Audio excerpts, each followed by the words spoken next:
We're up on the roof with Stephen Braines and Sophia Kearney, founders and business partners of The Weird and the Wonderful, a artist management and event management agency.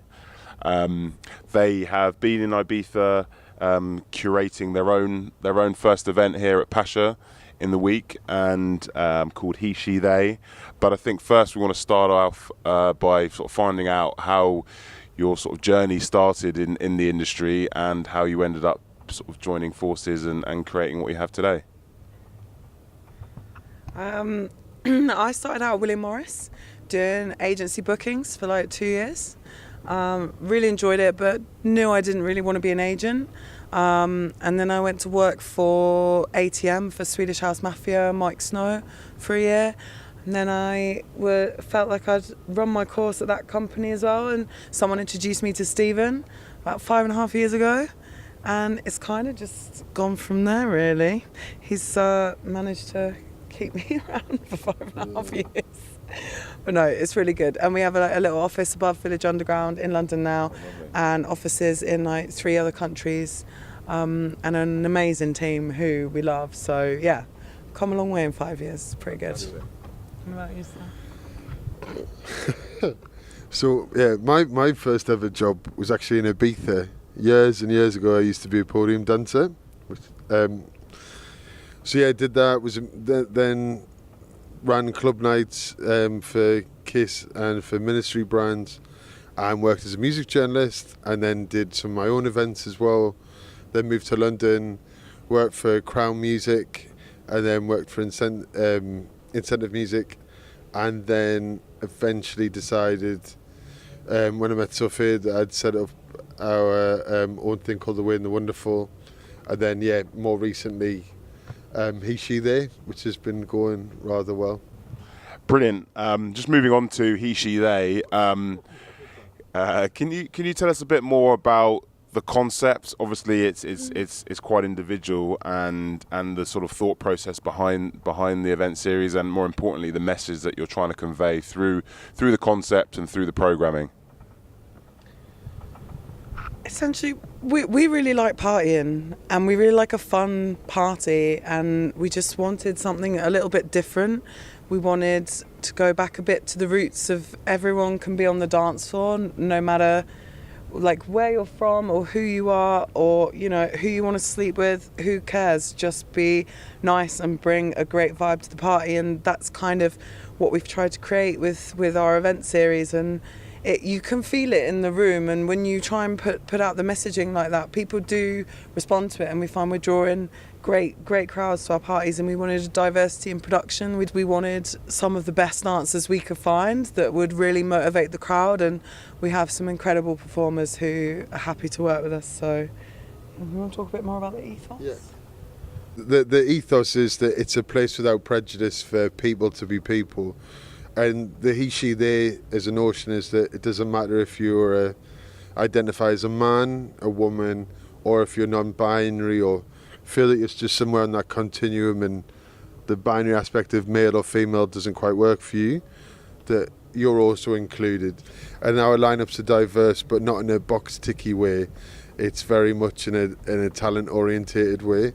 We've had Maya Jane Coles, Magda, Miss Kitten, George Fitzgerald, Honey Dijon, Heidi, Kim and Foxman, our residents Waxwings and Mason Masters, and a whole team of other people.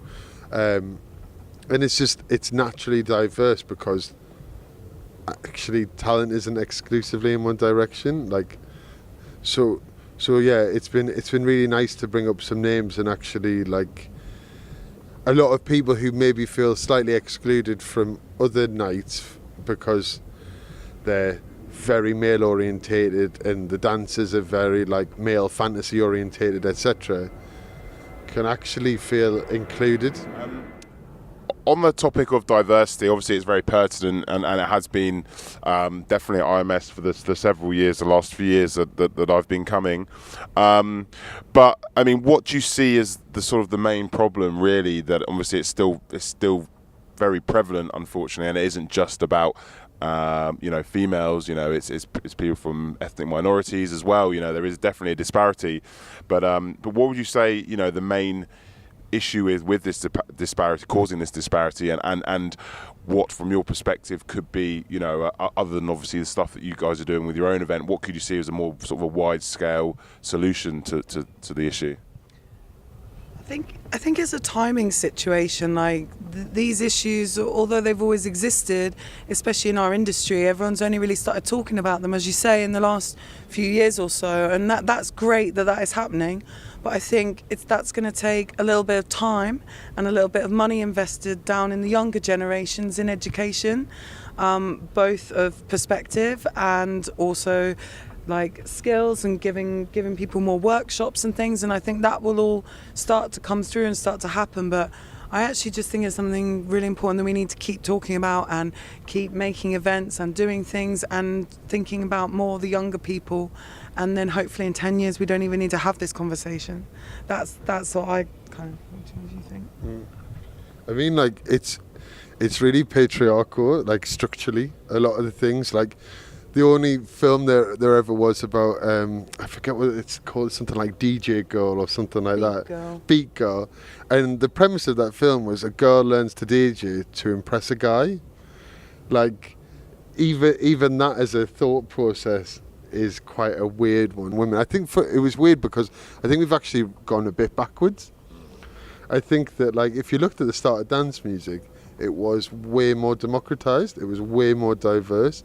Like, it's mad really to think that, for instance, like people of colour have to try and fight to get on DJ spots now, when like it was people of colour that invented the scene. That's kind of mad. I think a lot of the music came from America in dance, and then they kind of came to Europe, and then they became really like white. Like, yeah, exactly, and then kind of given back to people and injuries. But sometimes as well, I just think sometimes booking is a bit lazy, and if you only have kind of a certain type of person being a booker, then you're only going to lead to a certain type of people being an act. And somebody at one point, it's a shame, but I think diversity is also led by people going, the Pink Pound, women will come to dance events if you make them right. So as much as I'd love to feel like it was all nice altruism, that it's changing, I also think sometimes people are just going, big companies going, we can monetize on that. And, you know, maybe as Sophia says, it takes a little bit of that to then go and eventually make a cultural change. But hopefully, because it's being spoken about, it will change. But not this idea from the Grammys of like women should step up or people should step up.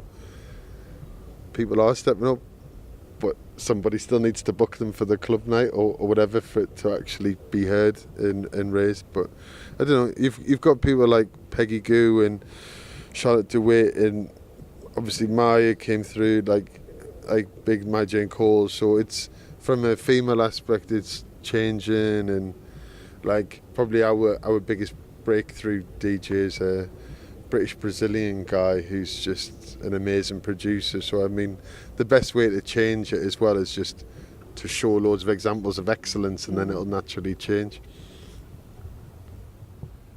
Yeah, really great answers. Finally, just want to move on to something sort of more specific around management. Obviously, you know, I think one of the main one of the great things about conferences like IMS is that there's a lot, you know, the next generation come here and they feel inspired and they can learn from a lot of sort of people like yourselves who have got a fantastic breadth of experience. You know, for someone who's aspiring as a manager in this industry, you know, what were maybe the top three things you could sort of words of advice you could give them, you know, if they're just starting out? Be nice to every single person that you meet, in the mailroom, at the pub, at a meeting, whatever. You just don't know what everyone's going to end up doing, and it's just nice to be nice to people. And if you are, like, people will want to include you. Like this whole business as well, lots of the times, you know, if you've got a group of people, you'll pick the one that you had a really nice time with, or they did that, or they did that, you know, like. This industry is built on friendships and personal connections and people getting on. So I just think be nice is 100% it. Learn how to survive on not much sleep. What do you reckon? Yeah, I think the being nice thing is like one of the most important things. Go with your gut instincts. Yeah. Also, patience is really important. We both worked at larger management companies first, just to go and like get contact base up and things like that, and to learn from other people. And that can be things that you learn that work, and things that you learn that when you do your own company, like we have, that we do certain things differently as well. But yeah, just kind of, you really do have to. You really have to work very hard. I think is a big one. And also, I think the one thing that I would probably do differently is I was so eager to do it that I probably could have had, when I first started managing, another income stream at the same time, because I didn't. And I was like, no, I'm gonna go and do this, and I'm gonna sleep on couches, and in a couple of months it'll be fine. So after 18 months, it was finally fine. And now, as Sophia says, we've got offices in Ibiza, London, Milan and Berlin. But it could have been an easier progression to do that had I not maybe jumped in a little bit with 2 feet. And find us Sophia. Yeah, I guess surrounding yourself with good people. Yeah, will make up for all your own inadequacies. Brilliant. Well, yeah, thank you very much to Stephen and Sophia. Your next event is when? If you want to. 30th of June at Ministry of Sound in London. 30th of June at Ministry. Have you revealed your lineup, or is that still undisclosed? Yeah? Yeah. So we've got Magda, Miss Kitten, Louisa is amazing, by the way.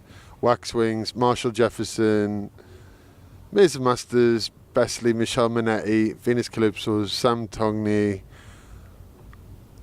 Oh, who else have I missed out? And more. And then we've also got Watergate on the 28th of July with my headline and that. Brilliant. There you go. Excellent stuff. Thank you very much.